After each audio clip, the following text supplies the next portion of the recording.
just got off the phone with my grandmother, and I want to include this in my discussion of stroke.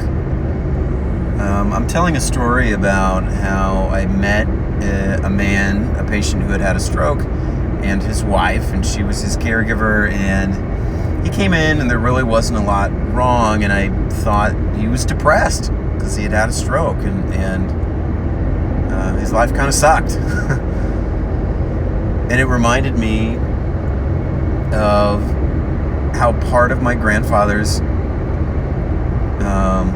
time in the whatever it was 10 or 15 years that he lived after he had a stroke and cardiac arrest, where that sucked too, and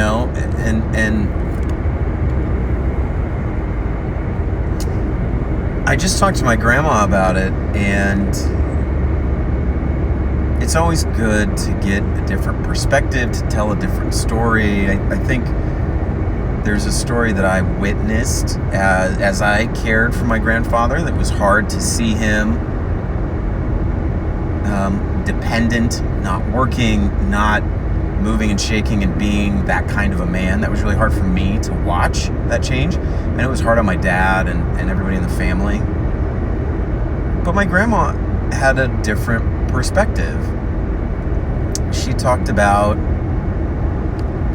it just reminded me of the things that he still did enjoy doing, because he still had more life. That was 10 or 15 years of the guy's life, and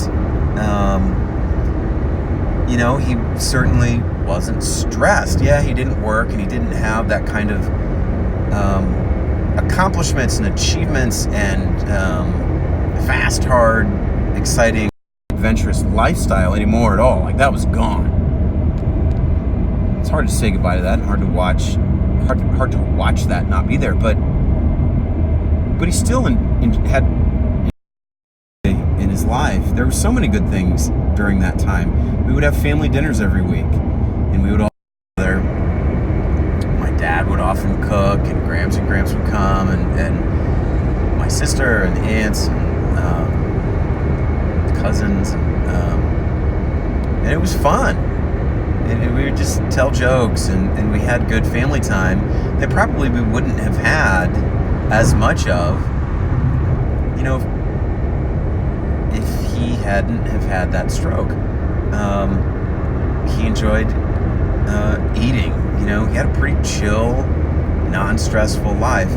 My grandma talked about how they found a support group for stroke survivors, Strokes of Support. And my grandfather there, it was good for both of them, but my grandfather there met men who were pilots who had had strokes and been grounded and couldn't do that thing that they loved anymore. And they would tell war stories, and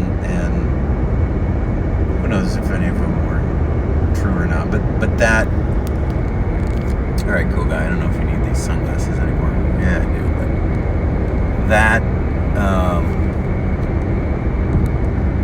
that support group was really important to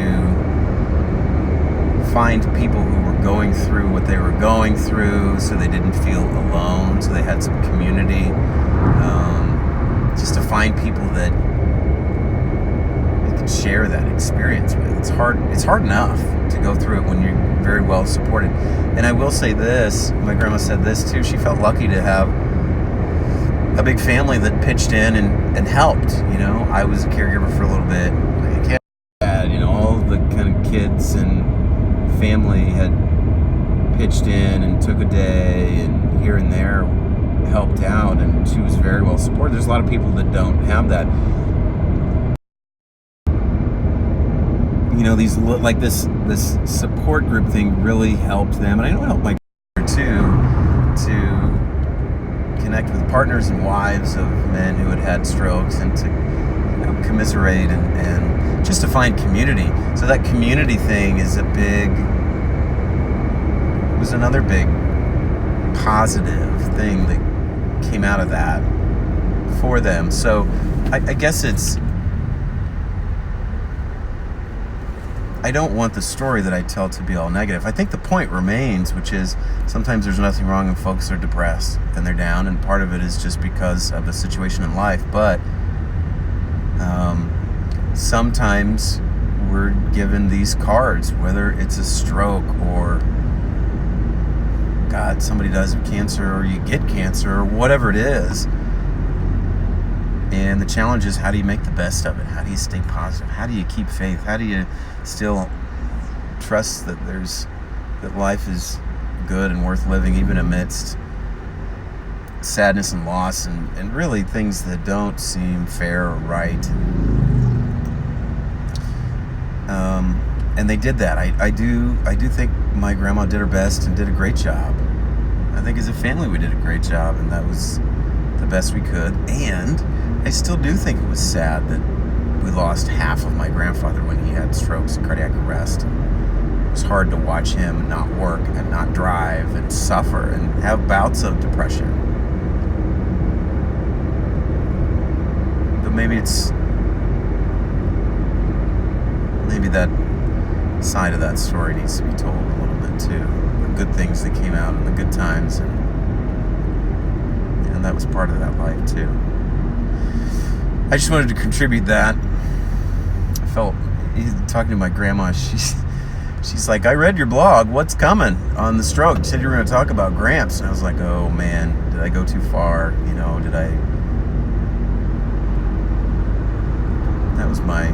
That's part of my story through my eyes, and I appreciate hers too, and wanted to include that as well.